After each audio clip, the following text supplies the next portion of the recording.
Hello all of you. आज की class में हम लोग डिस्कस करेंगे कंट्रोल स्टेटमेंट। कंट्रोल स्टेटमेंट का मतलब होता है कि अब आप अपने प्रोग्राम के अंदर किसी कंडीशंस के अकॉर्डिंग टास्क को परफॉर्म कर सकते हो। देखो अभी तक हम लोगों ने क्या किया है, आप डेटा इनपुट करते हो वेरिएबल के अंदर और इसके ऊपर कोई भी टास्क आप परफॉर्म करते हो। ए प्लस बी, ए माइनस बी, जैसा क्वेश्चन में दिया हुआ है उसके अकॉर्डिंग आपने टास्क परफॉर्म किया है। बट अभी तक कोई कंडीशंस हम लोगों ने टेस्ट नहीं किया है, यानी कंडीशन के अकॉर्डिंग आपने प्रोग्राम राइट नहीं किया है। इसको एक एग्जांपल से समझते हैं। सपोज करो ए और बी की वैल्यू आपने यूजर से एंटर करवाया है और आपको ये कंडीशंस दे दिया गया है कि यदि ए की वैल्यू लार्जर है बी से तो आप ए माइनस बी कैलकुलेट करो, अदरवाइज ए प्लस बी कैलकुलेट करो। तो देखो यहाँ पर दोनों में से कोई एक टास्क परफॉर्म होने वाला है। यदि ए की वैल्यू लार्जर होगा बी से तो ये परफॉर्म करेगा, अदरवाइज ये परफॉर्म करेगा। तो ऐसे सिचुएशन में अब आपको कंट्रोल स्टेटमेंट्स की रिक्वायरमेंट होगी, यानी कंट्रोल स्टेटमेंट की हेल्प से इस टास्क को परफॉर्म कर सकते हो। ओके, ये हो गया कॉन्सेप्ट क्लियर। अब देखो जितने भी कंट्रोल स्टेटमेंट है सी लैंग्वेज में उसको हम लोगों ने थ्री ग्रुप में यहाँ पे डिवाइड कर लिया है। Conditional statement, loop control statement number two, and number third है आपका jump control statement. Conditional statement का मतलब है कि यहां पर कंडीशंस के अकॉर्डिंग टास्क परफॉर्म करोगे।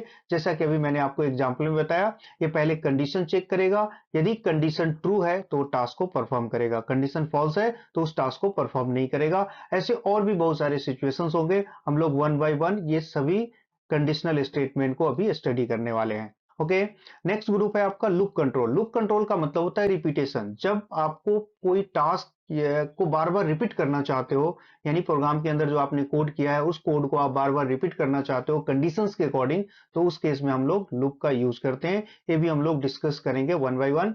नेक्स्ट ग्रुप है आपका जंप कंट्रोल। जंप कंट्रोल का मतलब होता है कि इसमें प्रोग्राम के एक सेक्शन से आपका जो कर्सर है, यानी कर्सर पॉइंटर है, वो दूसरे सेक्शन में ट्रांसफर हो जाता है कंडीशंस के अकॉर्डिंग। इसको भी हम लोग एग्जांपल से रीड करने वाले हैं।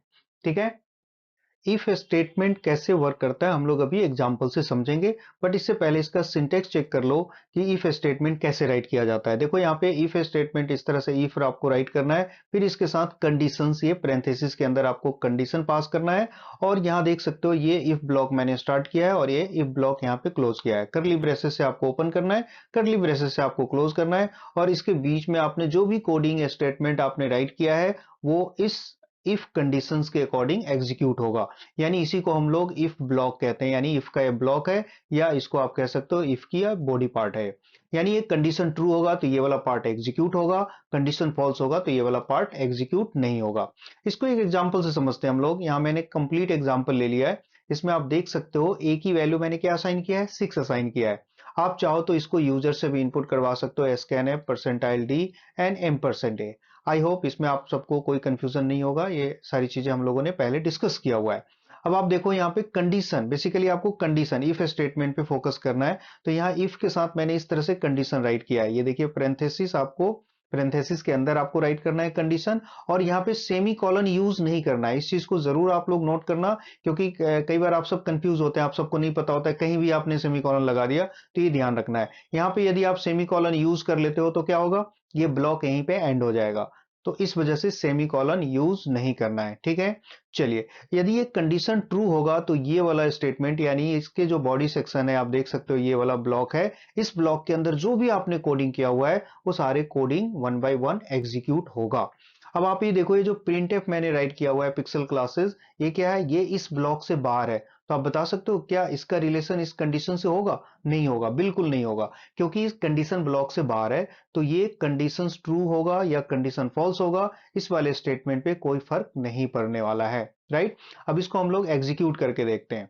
अब बताओ कंडीशन ट्रू है या फॉल्स है? यस, कंडीशन ट्रू है।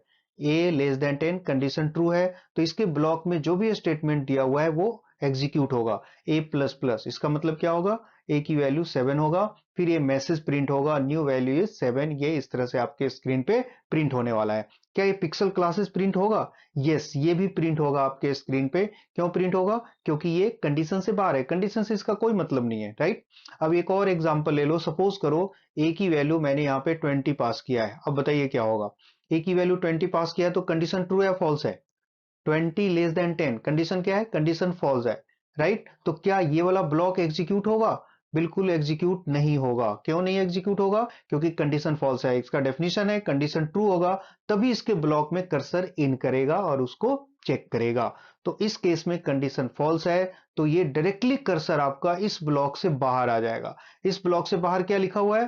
पिक्सल क्लासेस लिखा हुआ है। तो इस केस में आपका सिर्फ पिक्सल क्लासेस यहां पे लिखा हुआ आएगा। हो गया कॉन्सेप्ट क्लियर? ठीक है।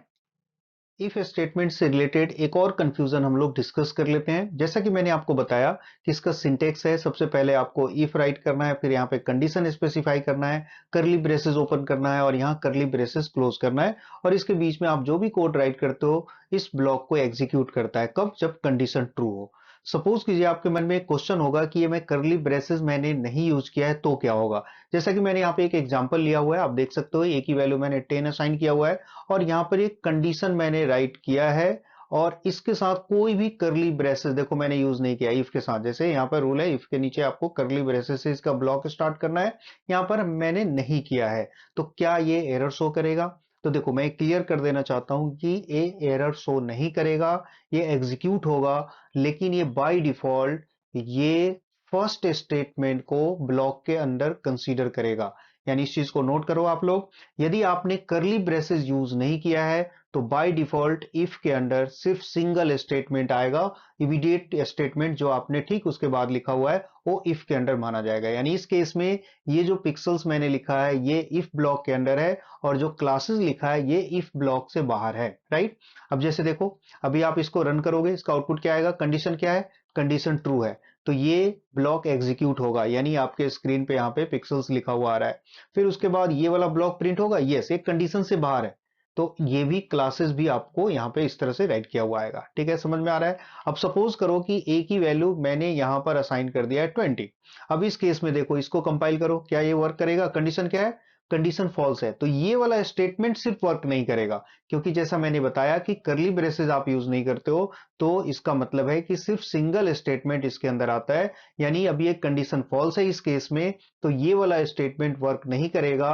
लेकिन ये जो क्लासेस है वो प्रिंट करेगा। तो अभी इस केस में क्या प्रिंट करेगा? ये आपके स्क्रीन पे क्लासेस प्रिंट होगा। तो आपने नोटिस किया ये जो क्लासेस है दोनों केस में प्रिंट हो रहा है, कंडीशन ट्रू हो या फॉल्स हो। यानी ये कंडीशन से बाहर है, इसका कंडीशन से कोई रिलेशन नहीं है। राइट। तो जब आप मल्टीपल स्टेटमेंट यूज करना चाहते हो तो इफ के साथ करली ब्रेसेस यूज करना कंपलसरी है। जैसे अब यहां पर आपने करली ब्रेसेस आप यूज करोगे तो यहां मल्टीपल स्टेटमेंट इफ ब्लॉक के अंदर आप असाइन करना चाहते हो तो करली ब्रेसेस कंपलसरी है। अदरवाइज सिंगल स्टेटमेंट है तो ये आपके लिए ऑप्शनल है, आपका चॉइस है। आप सिंगल स्टेटमेंट राइट करना चाहते हो तो यहाँ करली ब्रेसेस स्टार्ट करो, यहाँ पे इसको क्लोज करो। अब सिंगल स्टेटमेंट के लिए ये रिक्वायर्ड नहीं है। बात समझ में आ गया? यानी करली ब्रेसेस नहीं यूज किया है तो बाय डिफॉल्ट वो सिंगल स्टेटमेंट कंसीडर करेगा इसके अंदर। और यदि आप मल्टीपल स्टेटमेंट यूज करना चाहते हो तो करली ब्रेसेस आपको यूज करना कंपलसरी है। हो गया कॉन्सेप्ट क्लियर? देखो अब इफ के साथ आपको एल्स स्टेटमेंट भी यूज करना है। यानी इसमें दोनों केसेस चेक होगा। कंडीशन ट्रू होगा तो क्या एग्जीक्यूट करेगा, कंडीशन फॉल्स होगा तो क्या एग्जीक्यूट करेगा। ये आप अपने कोड में राइट कर सकते हो। सबसे पहले इसका सिंटेक्स समझते हैं हम लोग। इफ के साथ आपको कंडीशन स्पेसिफाई करना है। देखो इफ का ब्लॉक मैंने यहाँ स्टार्ट किया, इफ का ब्लॉक आपने यहाँ पे क्लोज किया और यहाँ इन बिटवीन जो भी कोड आप राइट करोगे वो इफ सेक्शन के अंदर माना जाएगा, यानी इफ ब्लॉक के अंदर माना जाएगा। इसी तरह एल्स ब्लॉक के लिए आपको एल्स राइट करना है, एल्स के साथ कोई भी कोड राइट नहीं करोगे। फिर यहाँ पे करली ब्रेसेस ओपन किया, करली ब्रेसेस मैंने ये क्लोज कर दिया और यहाँ पर ये जो कोड आपने इस तरह से राइट किया है ये एल्स ब्लॉक के अंदर इसको कंसीडर करेगा। ठीक है। अब इसको एग्जांपल से समझते हैं कैसे एग्जीक्यूट करता है। जैसा कि आप देख सकते हो ए की वैल्यू मैंने 6 असाइन किया है। बताइए कंडीशन ट्रू या फॉल्स है? कंडीशन यहां पर ये ट्रू है। कंडीशन ट्रू है तो देखो इफ का जो ब्लॉक है ये वाला ब्लॉक एग्जीक्यूट होगा और ये जो एल्स का ब्लॉक ये है, देखो करली ब्रेसेस एल्स का मैंने ओपन किया हुआ है, क्लोज किया हुआ है तो ये ब्लॉक एल्स का है, ये वाला पार्ट एग्जीक्यूट नहीं होने वाला है। देखो इफ और एल्स दोनों में से कोई एक ही एग्जीक्यूट होगा तो यहाँ कंडीशन ट्रू हो गया तो ये इफ वाला जो ब्लॉक है ये एग्जीक्यूट होगा और एल्स वाले ब्लॉक को ये क्या करेगा, इग्नोर कर देगा। तो देखिए एग्जीक्यूट होगा तो ए की वैल्यू बता सकते हो क्या होगा? ए इक्वल टू 7 और यहाँ मैसेज प्रिंट होगा न्यू वैल्यू इज 7, आपके स्क्रीन पे प्रिंट होने वाला है। राइट। अब एल्स ब्लॉक को इसने इग्नोर कर दिया तो अब बताओ कर्सर यहाँ पे आएगा, क्या यहाँ पे कर्सर आएगा? यानी ये इफ और एल्स ब्लॉक से बाहर लिखा हुआ है, मैंने क्या लिखा हुआ है, थैंक्स। ये किसी भी ब्लॉक के अंदर नहीं है, ना तो एल्स के अंदर है और ना तो इफ के अंदर है। तो क्या ये प्रिंट होगा? यस, ये भी प्रिंट होगा आपके स्क्रीन पे, थैंक्स इस तरह से प्रिंट होने वाला है। ओके, चलिए एक और एग्जांपल लेते हैं हम लोग। जैसे ए की वैल्यू मैंने यहाँ 20 असाइन कर लिया है, इस केस में 6 था, अब मैंने ए की वैल्यू 20 असाइन किया है। तो बताओ क्या है कंडीशन? इस केस में क्या होगा? कंडीशन ये फॉल्स होने वाला है। कंडीशन फॉल्स हो गया तो इस केस में क्या करेगा ये जो इफ वाला ब्लॉक था इसको अब ये कंसीडर नहीं करेगा, यानी इसको इग्नोर कर देगा और कर्सर कहां आएगा? एल्स वाले ब्लॉक में आएगा। एल्स वाले ब्लॉक में जो भी कोड राइट किया हुआ है, क्या राइट किया हुआ है? ए माइनस माइनस, ए की वैल्यू क्या होगा? 19। देखो मैंने 20 के अकॉर्डिंग इसको कैलकुलेट किया है, ठीक है? तो ये 19 और यहाँ पे मैसेज प्रिंट होगा न्यू वैल्यू इज 19, ये आपके स्क्रीन पे लिखा हुआ आएगा। क्या थैंक्स प्रिंट होगा? यस, थैंक्स प्रिंट होगा। जैसा कि मैंने बताया ये किसी भी ब्लॉक के अंदर नहीं है, ना तो इफ के अंदर है ना तो एल्स के अंदर है, तो ये आपके स्क्रीन पे इस केस में भी थैंक्स लिखा हुआ आएगा। ठीक है, डन। तो इस तरह से आप लोगों को प्रोग्राम का एग्जीक्यूशन पहले समझना चाहिए और खुद ट्रेसिंग करना चाहिए। हम लोग क्या करते हैं, डायरेक्टली सिस्टम पे टाइप करके और देख लेते हो आउटपुट आ जाता है। तो सिस्टम पे राइट करने से पहले इसको ड्राई रन इसी तरह से स्टेप बाय स्टेप एग्जीक्यूट करके आपको टेस्ट करना चाहिए। ठीक है, देखो अभी हम लोग इफ और एल्स का यूज करके कुछ प्रोग्राम करने वाले हैं, यानी आपको इससे पता चल जाएगा कि प्रोग्राम में इसका इंप्लीमेंटेशन कैसे होता है। तो देखो इस क्वेश्चन में आपको एक नंबर इनपुट करना है और आपको ये आइडेंटिफाई करना है कि जो नंबर आपने एंटर किया है वो इवन है या ऑड है, इस चीज को पता करना है। तो सबसे पहले आपको मैथमेटिकली ये पता होना चाहिए कि इस टास्क को कैसे इंप्लीमेंट किया जाता है। तो मैथमेटिक्स में आपने देखा हुआ है कि नंबर को जब आप 2 से डिवाइड करते हो और इसका रिमाइंडर यदि 0 आ जाता है तो इसका मतलब क्या होता है? वो इवन नंबर होता है। इसी लॉजिक को यहाँ पर हम लोग इंप्लीमेंट करेंगे। तो देखो सबसे पहले आपको यूजर से एक नंबर एंटर करना है, क्वेश्चन में दिया हुआ है। तो आप यूजर से एक नंबर एंटर करोगे, मैसेज मैंने राइट किया एंटर अ नंबर और यहाँ पे स्कैन करवा लिया, यानी एक्स के अंदर आप नंबर एंटर करोगे। अब देखो सपोज करो एक्स के अंदर मैंने 5 एंटर किया है, राइट? तो अब ये क्या करेगा? देखो ये फॉर्मूला यहाँ पर है 5 मॉडुलस ऑपरेटर। आपको पता है सी लैंग्वेज में मॉडुलस ऑपरेटर का यूज किया जाता है रिमाइंडर के लिए। तो यहाँ पर 5 मॉडुलस 2, एक्स की वैल्यू आपने 5 एंटर किया है, क्या रिटर्न करेगा इसका रिमाइंडर? 1। और ये चेक करेगा इक्वल टू 0, क्या ये 0 का इक्वल है? ये देखो इस तरह से चेक करेगा 1 इक्वल टू 0, कंडीशन फॉल्स हो गया। फॉल्स होने का मतलब है कर्सर कहाँ आएगा? एल्स वाले पार्ट में आएगा। और एल्स वाले पार्ट में क्या लिखा हुआ है? परसेंटाइल डी इज ऑड, और डी की जगह एक्स को प्रिंट करेगा। तो एक्स की वैल्यू अभी आपने क्या एंटर किया है? एक्स की वैल्यू अभी आपने 5 एंटर किया है, तो मैसेज आएगा 5 इज ऑड। ठीक है, समझ में आ रहा है? इसी तरह यदि आपने सपोज करो x की वैल्यू आपने 10 इनपुट किया है, तो अभी देखो ये 10 को फिर 2 से डिवाइड करेगा मॉडुलस ऑपरेटर के हेल्प से, क्या रिटर्न करेगा? 0। अब एक कंडीशन चेक कर रहा है यहाँ पर 0 इक्वल टू 0, तो कंडीशन क्या है? ट्रू है। तो इस केस में क्या प्रिंट करेगा? इफ ब्लॉक प्रिंट करेगा। इफ ब्लॉक के अंदर आपने क्या लिखा हुआ है? परसेंटाइल डी इज इवन, तो क्या लिखा हुआ आएगा? 10 इज इवन। इस तरह से ये मैसेज प्रिंट करेगा। ठीक है, देखो यहाँ पे मैंने डायरेक्टली चेक कर लिया। आप चाहो तो इसको दूसरे तरीके से भी कर सकते हो। हम लोग एक और वेरिएबल ले सकते हैं, जैसे मैंने एक वेरिएबल b ले लिया और b equal to X modulus operator 2, पहले ये कैलकुलेट कर लो, उसके बाद फिर आप यहाँ चेक कर सकते हो b इक्वल टू 0, 0 है या नहीं है। यहाँ पे मैंने डायरेक्टली एक साथ राइट कर दिया, आप ऐसे भी कर सकते हो या इस तरह से भी चेकआउट कर सकते हो। ठीक है, आई होप आपको ये समझ में आ गया होगा कि किस तरह से इफ एल्स वर्क करता है। ओके, देखो एक और क्वेश्चन लिया है मैंने जिसमें यूजर से ईयर इनपुट करना है और आपको चेक करना है ये लीप ईयर है या नहीं है। तो देखो मैथमेटिकली आपको ये पता होना चाहिए कि लीप ईयर कैसे टेस्ट करते हैं। ये यदि आपको मैथमेटिकली पता है तो इसको आप प्रोग्राम में इजीली इंप्लीमेंट कर सकते हो। यहाँ मैंने यूजर से ईयर इनपुट करवाया है और देखो लीप ईयर होने के लिए कंडीशन होता है ईयर 4 से डिविजिबल हो एंड 100 से डिविजिबल ना हो और 400 से डिविजिबल हो। यदि ये कंडीशन को सेटिस्फाई करता है तो आपका मैसेज आएगा जो भी ईयर आपने इनपुट किया वो लीप ईयर है, अदरवाइज वो लीप ईयर नहीं है। तो इस तरह के क्वेश्चन की आप भी आप प्रैक्टिस कर सकते हो।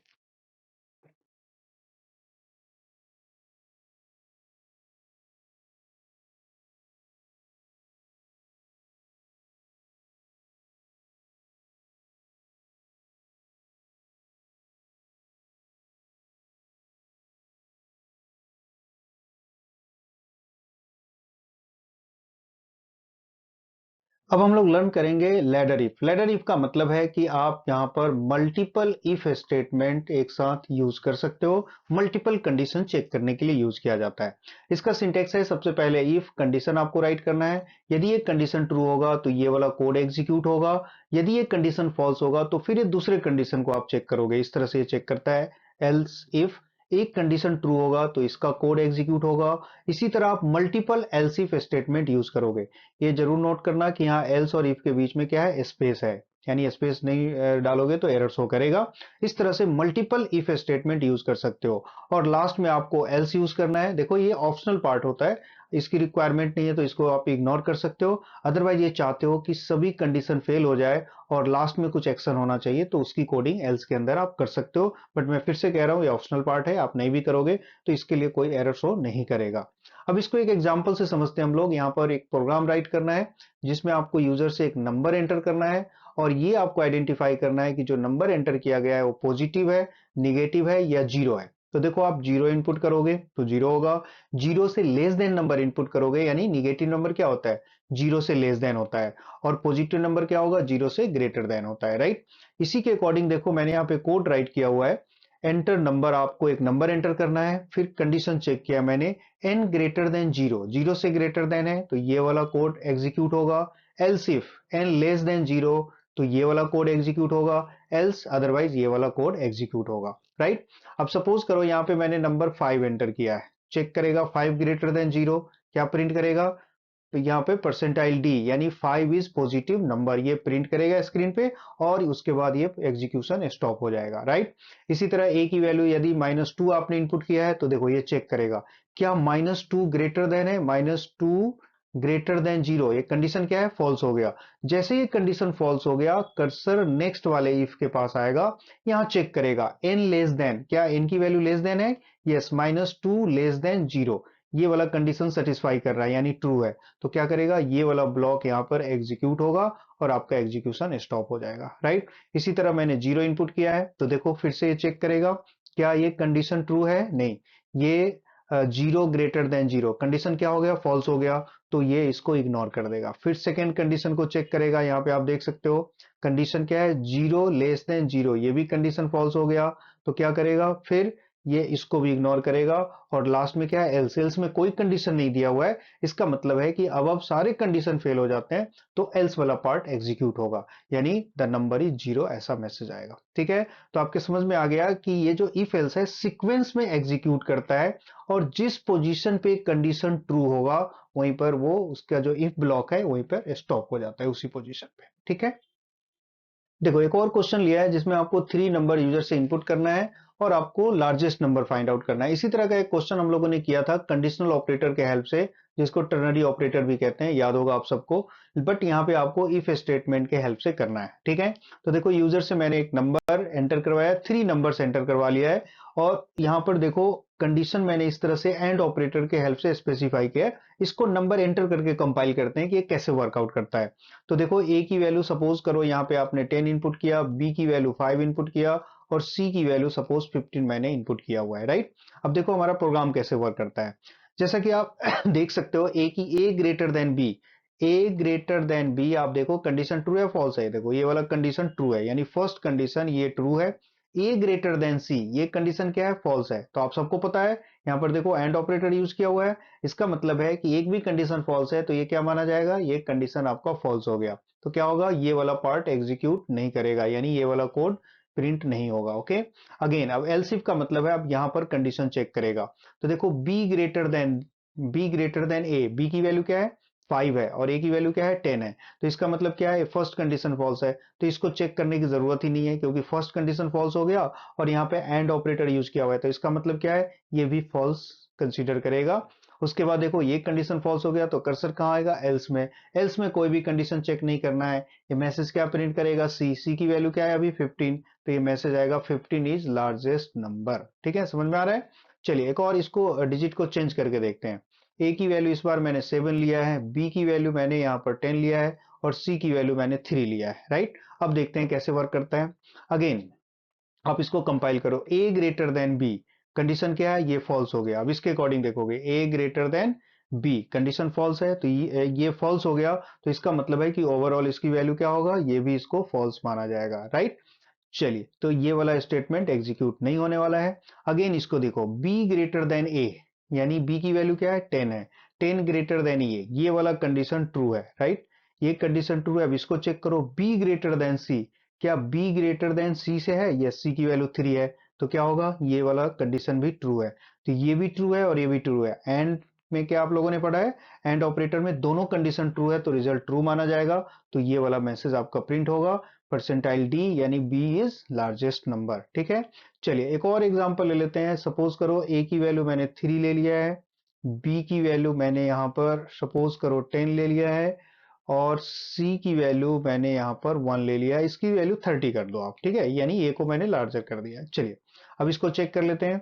अब यहाँ पर कंडीशन चेक करो आप, ए ग्रेटर देन बी, कंडीशन क्या है, ये ट्रू है, ये वाला कंडीशन ट्रू है, और ए ग्रेटर देन सी, सी से भी ग्रेटर है, ये भी ट्रू है, तो ये दोनों कंडीशन ट्रू है तो क्या माना जाएगा, ट्रू माना जाएगा। तो क्या मैसेज प्रिंट होगा, ये वाला मैसेज प्रिंट होगा, ए इज लार्जर, लार्जेस्ट नंबर। ठीक है, तो इस तरह से देखो ट्रेस करके आप चेकआउट कर सकते हो। तो मैंने यहाँ पर ये बताया कि ये इफ एल्स स्टेटमेंट कैसे वर्क करता है, और यहाँ पर एंड ऑपरेटर का भी यूज करके हम लोगों ने देखा है। ओके, देखो एक और प्रोग्राम लिया है मैंने जिसमें आपको 3 सब्जेक्ट के मार्क्स इनपुट करना है, परसेंटेज कैलकुलेट करना है और ग्रेड कैलकुलेट करना है। देखो मैंने फ्लोट वेरिएबल लिया है M1 M2 M3 जिसमें आप मार्क्स इनपुट करोगे, और P लिया है मैंने परसेंटेज कैलकुलेट करने के लिए। एक साथ आप यूजर से इस तरह से इनपुट करवा सकते हो। देखो परसेंटाइल F लिया है फ्लोट के लिए, क्योंकि यहाँ पर डेटा टाइप क्या है, फ्लोट है। उसके बाद परसेंटेज कैलकुलेट का फॉर्मूला जो आप लोग मैथ में यूज करते हो, टोटल मल्टीप्लाई 100 डिवाइड बाई 300। यहाँ डायरेक्टली आप 3 से भी डिवाइड करोगे टोटल को तो भी परसेंटेज कैलकुलेट हो जाएगा, क्योंकि आउट ऑफ 100 मार्क्स मैंने लिया हुआ है। फिर उसके बाद देखो एक कंडीशन इस तरह से स्पेसिफाई किया है मैंने, p greater than equal to 60, p less than equal to 100, ये दोनों कंडीशन ट्रू होना चाहिए, अपर और लोअर, तो इसका मतलब है ग्रेड ए प्रिंट करेगा। फिर इसी तरह next condition p greater than equal to 50 and p less than equal to 60, तो बी ग्रेड प्रिंट होगा। आई होप ये सारी चीजें आपको समझ में अब आ गया होगा अच्छी तरह से। तो ऐसे क्वेश्चंस की और ज्यादा आप लोगों को प्रैक्टिस करनी चाहिए। यदि आप इस तरह के क्वेश्चंस की और प्रैक्टिस करोगे तो इफ एल्स इफ स्टेटमेंट आपका क्लियर हो जाएगा। और ये सबसे पहले पेपर पे राइट करना है आपको प्रोग्राम, और फिर उसकी ट्रेसिंग करनी है। जैसे मैं बाय स्टेप कैलकुलेट करके देखता हूं। जैसे इसी क्वेश्चन को लेते हैं हम लोग, यहाँ पे आप मार्क्स यूजर से इनपुट कर लो, 30 40 70 ऐसे कुछ मार्क्स इनपुट किया, फिर इस स्टेप में क्या कैलकुलेट करेगा, फिर इस स्टेप उसके बाद ये क्या एग्जीक्यूट करेगा। इस तरह से ट्रेसिंग करने की आदत डालनी चाहिए। यदि इस तरह से करते हैं तो आप अच्छे प्रोग्रामर हो सकते हो। एक और टॉपिक हम लोग डिस्कस करेंगे, नेस्टेड इफ। नेस्टेड इफ का मतलब है किसी भी इफ स्टेटमेंट के अंदर दूसरा इफ स्टेटमेंट आप यूज करते हो तो इसको नेस्टेड इफ कहा जाता है। इसका सिंटेक्स देख सकते हो, इस तरह से आपने इफ ब्लॉक स्टार्ट किया, और देखो इस इफ का ब्लॉक यहां से स्टार्ट हुआ है और यहां पे एंड किया है, और इस ब्लॉक के अंदर एक और दूसरा इफ स्टेटमेंट आपने यूज किया हुआ है, तो इसको कहते हैं हम लोग इनर इफ स्टेटमेंट। और ये क्या है, ये है आपका आउटर इफ स्टेटमेंट। ओके, ये जो एल्स पार्ट है किसका एल्स पार्ट है, ये आउटर इफ का एल्स पार्ट है, और ये जो एल्स पार्ट है किसका है, इनर एल्स का पार्ट है। ओके, तो ये आपके समझ में आ गया होगा। अब इसको एक एग्जांपल से समझते हैं कि ये कैसे एग्जीक्यूट करता है। जैसे देखो ए की वैल्यू मैंने 30 लिया हुआ है, बी की वैल्यू मैंने 30 लिया हुआ है, राइट। अब इसको एग्जीक्यूट करो। देखो सबसे पहले आउटर कंडीशन को चेक करेगा। आउटर कंडीशन क्या है, आउटर कंडीशन है आपका 30 ग्रेटर देन 10, यानी ये कंडीशन क्या होगा, ट्रू होगा। ये ट्रू होगा तो इसका मतलब है कि इसका जो इनर इफ है वो अब एग्जीक्यूट करेगा। फिर इस वाले इफ कंडीशन को चेक करेगा, 30 ग्रेटर देन 20 क्या है, ये भी कंडीशन ट्रू है, तो क्या प्रिंट करेगा, इस ब्लॉक के अंदर जो भी कोड किया हुआ है वो एग्जीक्यूट होगा, यानी आपके स्क्रीन पे अभी ये मैसेज प्रिंट होने वाला है। ओके, चलिए एक और सिचुएशन देख लेते हैं हम लोग। ए की वैल्यू सपोज करो 30 है, और बी की वैल्यू मैंने यहाँ पर 10 राइट किया है। ओके, अब कंडीशन चेक कीजिए। फर्स्ट कंडीशन क्या है, फर्स्ट कंडीशन इसका ट्रू है, ए ग्रेटर देन 10, यानी ये कंडीशन ट्रू है, तो ये इन करेगा, यानी इसको चेक करेगा। बट ये देख सकते हो यहाँ बी ग्रेटर देन 20, बी की वैल्यू क्या लिया है आपने, 10 लिया इस बार, तो 10 ग्रेटर देन 20, ये वाला कंडीशन क्या हो गया, फॉल्स हो गया। ये कंडीशन फॉल्स होने का मतलब है कि अब ये वाला सेक्शन एग्जीक्यूट नहीं होगा।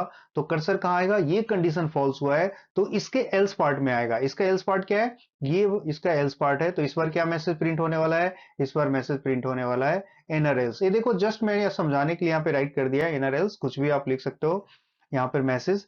चलिए तो ये मैसेज इस बार प्रिंट करेगा इनर एल्स। ओके, चलिए एक और एग्जांपल ले लेते हैं। सपोज करो ए की वैल्यू मैंने 5 इनपुट किया है, और बी की वैल्यू मैंने यहाँ पर 30 लिया है। चलिए अब इसको सबसे पहले ये आउटर कंडीशन चेक करेगा। यहाँ आप देख सकते हो, इसको चेक करेगा कंडीशन ट्रू या फॉल्स है। ए की वैल्यू क्या लिया है इस बार, 5 लिया है, तो 5 ग्रेटर देन 10 कंडीशन क्या हो गया, फॉल्स हो गया। जैसे ही कंडीशन फॉल्स होगा तो जो आउटर ब्लॉक का जो एल्स पार्ट होगा वो एग्जीक्यूट होगा। देखो आउटर ब्लॉक का एल्स पार्ट ये है, तो कर्सर यहां पे आएगा, ये मैसेज आएगा आउटर एल्स। ठीक है, तो इस तरह से इसका एग्जीक्यूशन मैंने बता दिया है कि नेस्टेड इफ का यूज करोगे तो ये वर्कआउट होता है। कई बार इसकी रिक्वायरमेंट नहीं होती है, ये इस चीज को हम लोग लॉजिकल ऑपरेटर से हैंडल कर लेते हैं, बट आप चाहो तो इस तरह से इसका भी इंप्लीमेंटेशन कर सकते हो। ओके,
मैंने यहाँ पर कुछ प्रैक्टिस के लिए क्वेश्चन राइट कर दिया है, आप सबको प्रैक्टिस करना चाहिए। देखो फर्स्ट क्वेश्चन है यहाँ पर, इसमें आपको एज इनपुट करना है और ये डिटरमाइन करना है कि एलिजिबल है वोट के लिए या नहीं है। ठीक है, आप इजीली इसको कर सकते हो। नेक्स्ट क्वेश्चन में आपको एक कैरेक्टर रीड करना है, यानी आप कैरेक्टर यूजर से इनपुट करोगे और ये चेक करना है वोवेल है या कॉन्सोनेंट है, ये आपको मैसेज प्रिंट करना है। और देखो यहाँ पे अल्फाबेट कैरेक्टर आपको इनपुट करना है। ओके, नेक्स्ट क्वेश्चन है जिसमें एक जेंडर रीड करना है एम और एफ, यानी एक कैरेक्टर यहां भी आपको लेना है जिसमें आप या तो एम इनपुट करोगे, एफ इनपुट करोगे और साथ में एज भी इनपुट करना है, और आपको ये चेक करना है कि वो मैरिज के लिए एलिजिबल है या नहीं है। अब मैरिज के एलिजिबिलिटी के लिए जो कंडीशन है हमारे यहाँ, उसके अकॉर्डिंग इसको भी आप चेक कर सकते हो। नेक्स्ट क्वेश्चन है, इसमें आपको एक नंबर इनपुट करना है और चेक करना है कि ये नंबर 3 और 5 दोनों से डिविजिबल है या नहीं है। इसमें भी कौन सा ऑपरेटर लगेगा आप लोग कर सकते हो इजिली। एक और क्वेश्चन है जिसमें 2 नंबर्स आपको इनपुट करना है, इसमें फर्स्ट नंबर यदि लार्जर है सेकेंड नंबर से तो सब्ट्रैक्ट करना है, अदरवाइज ऐड करना है। ओके, ये भी क्वेश्चन आप इजिली कर सकते हो। एक और क्वेश्चन है जिसमें कैलकुलेटर, सिंपल कैलकुलेटर का मतलब है प्लस माइनस मल्टीप्लाई और डिवाइड आपको परफॉर्म करना है, और इसमें 2 नंबर्स यूजर से इनपुट करना है, यानी यूजर से 2 नंबर इनपुट करोगे। जैसे मैंने यहाँ पर ए और बी 2 वेरिएबल ले लिया, इसमें यूजर से नंबर आपको एंटर करना है। और फिर देखो यहाँ पे क्या करा है, एन ऑपरेटर, यूजर से ऑपरेटर भी इनपुट करना है। तो ऑपरेटर के लिए भी एक वेरिएबल लोगे, बट इसका डेटा टाइप क्या होगा, कैरेक्टर होगा, क्योंकि जो ऑपरेटर इनपुट करोगे प्लस माइनस मल्टीप्लाई डिवाइड, तो ये कैरेक्टर में आप इनपुट कर सकते हो, इंटीजर में नहीं करोगे। तो एक कैरेक्टर मैंने सी ले लिया, वेरिएबल कुछ भी ले सकते हो, और इसमें अब आपको इनपुट करना है इसमें से कोई भी कैरेक्टर। जैसे यदि आप प्लस यूज इनपुट करते हो, मींस आप इस तरह से चेक करोगे, इफ सी में आपने प्लस इनपुट किया है तो इसको कंपेयर इस तरह से करते हैं, यानी ये सी इक्वल्स टू प्लस है तो क्या होना चाहिए, प्लस होना चाहिए। एल्स इफ इसी तरह चेक करोगे, सी इक्वल्स टू माइनस, यदि यूजर ने माइनस इनपुट किया है तो क्या टास्क परफॉर्म करोगे, यहाँ पे कोड करोगे। आई होप आपके समझ में आ गया होगा, मैंने हिंट्स दे दिया है, तो इसकी प्रैक्टिस करनी चाहिए, और ऐसे क्वेश्चंस की और भी आप प्रैक्टिस कर सकते हो ताकि आपका एक कॉन्सेप्ट क्लियर हो जाए। Okay, thank you.